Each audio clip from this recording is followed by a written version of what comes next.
Hello, and welcome to the Think JSOU webinar series, brought to you by the Office for Strategic Engagements. Today, we are pleased to present a distinguished speaker. This session is unclassified and will be recorded and posted to the JSOU network. Please keep in mind that the views and opinions expressed by all participants do not necessarily reflect the views, opinions, or policies of the United States government, the Department of Defense, U.S. Special Operations Command, and the Joint Special Operations University. If you have questions after the session, please email thinkjsou@jsou.edu. Hello and welcome to JSOU's Fireside Chat. My name is Doug Jordan. I'll be your host for today. And our guest today is Jason Schenker. Jason is no stranger to JSOU or to SOCOM. He is the president of Prestige Economics. He's the chairman of the Futurist Institute. He was a 2024 non-resident fellow here at JSOU, and he's now an adjunct faculty member. Author of numerous books, guest host on Bloomberg, Financial News, author, publisher, economist, futurist. Jason, welcome to JSOU's Fireside Chat. Thank you very much, Doug. It is a pleasure to be here with you, and I enjoyed last year we did a Think JSOU together, and I'm so excited today to talk about economic security and its importance as a part of national security and what it means for the folks here at JSOU and for SOF. Economic security, Jason, is one of those terms that we're starting to see appear in the news. We have a new administration. Lots of things are happening in the world. Tell us a little bit about what is economic security? Yeah, so in the framework I use, and I talk to clients about it, I see economic security as an integral part of national security. We think about what is it to keep a nation safe, what is the strength of a nation. And so when I think of economic security, part of that, but I also disaggregate economic security into two parts. And one is raw economic power. Think about the US has the biggest gross domestic product, GDP, the biggest size of any economy in the world. We also have a very fast growth rate. In recent years, we've been the fastest growing advanced economy in the world. So not only are we the biggest, which is power, but also very fast growing. We also have a lot of wealth. If you look at equity markets, well, a majority of all the equity market wealth in the world is held in the United States. And then there's things like capital stock, the stuff in our economy, the buildings, the infrastructure, the businesses, all of the assets. Think about oil and gas or utilities. All of those things are part of our capital stock, and also the strength of our labor market, which is very strong with, as we sit here, an unemployment rate of only 4.1% and around 7.7 million open jobs. We have a strong labor market. All of that's economic power. We have a very powerful economy, no question.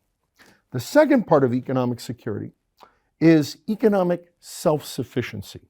And this is an area where we have a bit more weakness. This is an area where there's a bigger focus. This includes not just our ability to develop material, which we're very good at, and produce, but also what does the stocks of our material look like? What about our ability to maintain the production of certain metals, materials, rare earth minerals, and the tonnage, the raw tonnage we need in order to manufacture the larger weapons of war? And something we often talk about is deterrence is really, really important in a world where global conflicts could flare up at any time. And deterrence only works in the face of credible threats.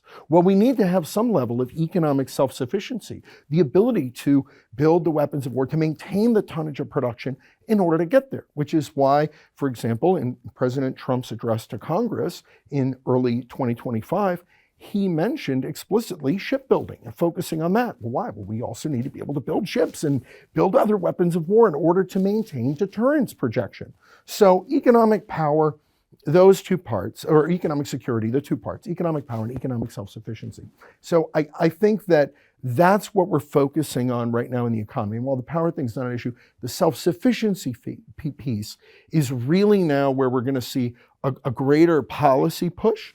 And I think that's what we are seeing globally, is to develop and strengthen our economic self-sufficiency as a potential buttress against the potential threats we might see from China.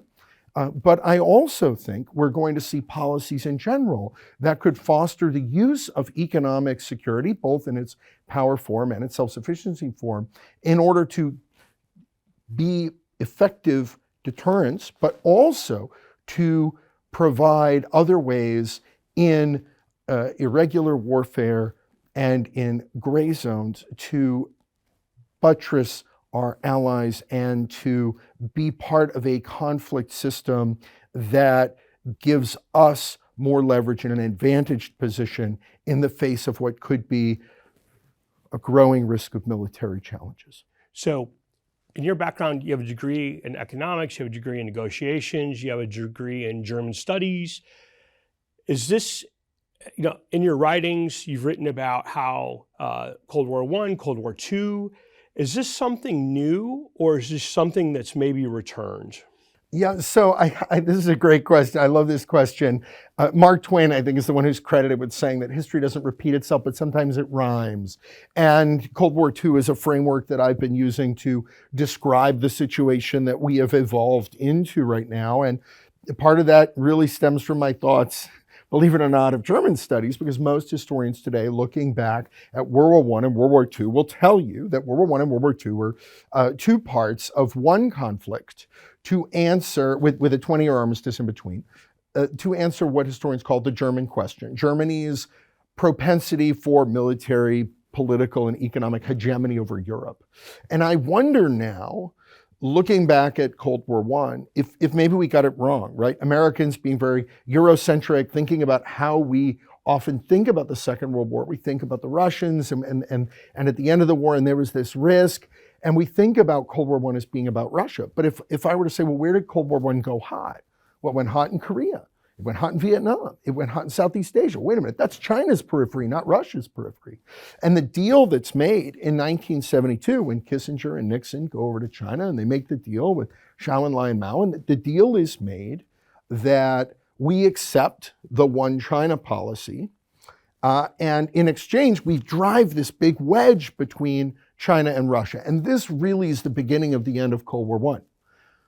Unfortunately, when we do that, in the same way that the Treaty of Versailles that ends World War I sows the seeds for World War II, doing this deal, this Nixon's China moment, it does begin to end Cold War I, but it sows the seeds for Cold War II. And here we are now, where China's nation-building ideology is increasingly focused on Taiwan, and that nation-building narrative is going to be very difficult to short circuit, and that means risk of kinetic conflict is rising.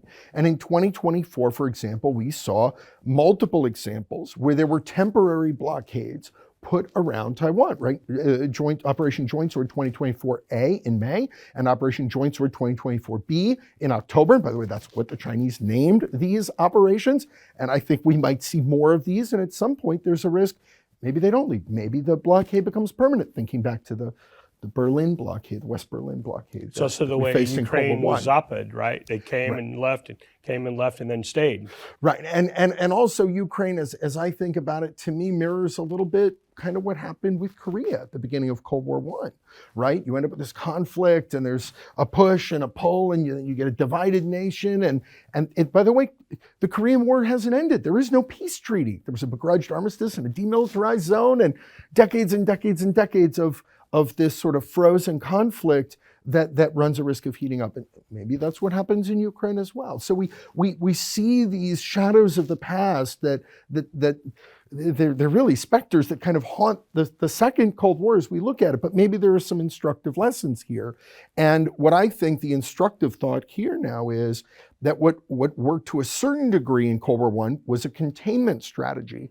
And I think that if we're going to try to apply that again to China, and we're going to apply a containment strategy, then we really need to think about economic security and using and leveraging our economic power and soft power diplomacy in all of its forms in order to enact an effective form of containment. And these things, I think, really do inform how I think about this conflict, and it really underscores how important economic education and thinking about discussing these economic topics here at JSOU and among SOF really is, right? Because if this is the tip of the spear, well, what if suddenly the economy is part of the tip of the spear? We need to make sure we have these capabilities and understandings as we're thinking about irregular warfare, as we're thinking about maybe some of the greatest deterrents are the money. And if that's the truth, then we really need to make sure that that's part and parcel of the training and at SOCOM and JSOU. And I know that's why we've been doing more and more work together. Absolutely. So one of the questions I have in my mind is economic security is really kind of complex. Can you maybe, is it logistics, is it supply chains, or can you maybe give an overview of kind of maybe the components of what you see as economic security? Yeah, this is fantastic. The economic security piece, obviously the power, there are vulnerabilities in the system, right? So there's the power and the self-sufficiency. Obviously, vulnerabilities in supply chain or trade, anything like that could very quickly be points of weakness that could undercut your ability to either maintain your power or maintain your self-sufficiency. And I think about the exposure that I think people are very well aware of dual-use technologies and our reliance on chips that come from Taiwan. Well, we need these very powerful chips to run not only our economies, which is economic power, but also some of the defense infrastructure relies on these very advanced chips as well. And there's a reason why under the Biden administration, there was a restriction on US citizens and businesses investing in specific technologies in countries of concern. And the technologies were AI, quantum, semiconductors, and microprocessors. And the countries of concern were China and the special administrative regions of Hong Kong and Macau. And this is not a coincidence, right? So that dual-use technology supply chain is really, really important, right? And that's for self-sufficiency, it's for economic power. It's also explicitly for material, right? Because of the dual-use nature. There are other things too in the supply chains that are like this. I think about supply chains of things like titanium or some of the various materials that go into batteries or go into energy infrastructure. Obviously, if we're going to build up our shipbuilding, if we're going to be bringing back reshoring, more manufacturing to the United States, if we're trying to get manufacturing out of China and we want it to come back to the US, we're going to need a lot more power. We're going to need transformers and we're going to need all this other energy infrastructure. Well, how much of that supply chain may be exposed into China? Well, we need to make sure we have insulated supply chains from that. So, and I realize that's thinking about it from an American standpoint, but there are also supply chain weaknesses that our adversaries also have. And so understanding those points of weakness, especially if there are nodes, that's going to be really important. So Jason, can you give us maybe a historical example of what you think is economic security? Yeah, this is a great question. And I have a great example.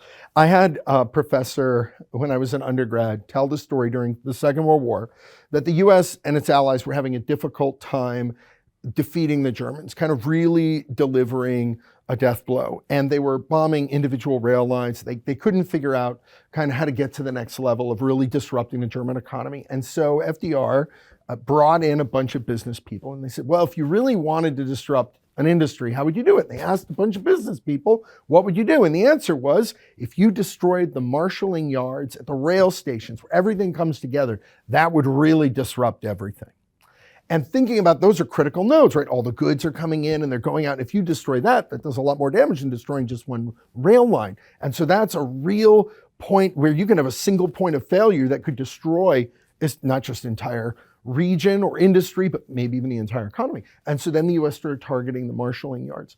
Now, I don't know if this story is true. It's a story that was relayed to me. And honestly, it doesn't matter if it's true. What matters is that thinking about it as an example is instructive. Looking for single points of failure. If we're the US and we're also thinking about us and our allies and supply chains that might stem into our economic and military allies, keeping those areas where we could have a risk of single point of failure, making sure those are invulnerable and impregnable, that's going to be critical. And then seeking out similar vulnerabilities where you can have single points of failure that really disrupt an entire economy, seeking those out in our adversaries could be a really advantaged strategy. Thinking again about SOF as the tip of the spear, if we're looking at irregular warfare, how do we exploit this? Let's seek out the biggest single points of failure in supply chains because they are out there. And let's identify that, for ourselves to protect and in adversaries to make sure we have deterrence capabilities. I think your story also highlights another good point, is bringing in diversity of thought. And so you and I have met each other through kind of just by chance at a conference, but you're new to having a formal relationship with SOCOM and with JSOU.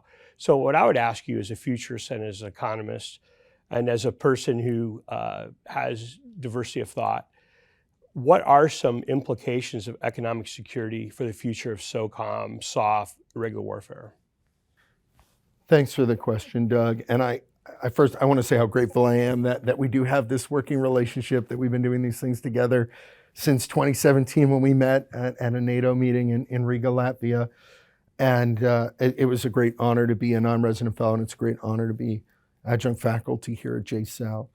I think the top thing is thinking about an economic security intelligence framework. I think that's the top priority, making sure, I mean, business people always say this, follow the money. In conflicts, this is important too. This is going to be really important, not just for financing defense, not just for economic power, but for understanding influence, soft power diplomacy, gray zone conflict, all of that.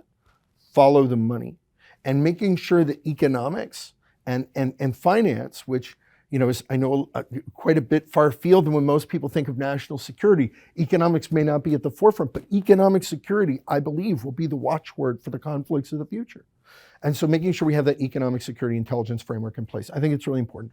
I think making sure there's economic education around warfare and what that means, I think that's going to be really important. I think economic wargaming around these kinds of risks, looking for single points of failure or protecting areas that could cause a single point of failure, making sure critical infrastructure, something we talk about a lot, making sure that that is as impregnable as possible, making sure those things are strong, and then making sure we also have interagency cooperation and that SOF helps to foster that, and that we also have a way to support our allies and support their economic resilience and resistance. And all of those things, those are my top 5 recommendations for what SOF can do and what for the implications are to strengthen our economic security and help make economic security one of the greatest forces for kinetic conflict deterrence in our arsenal. Jason, thanks for spending this time with us on our JSOU Fireside Chat. I'd like to thank you for watching. Follow JSOU on social media. My name is Doug Jordan. We'll see you next time.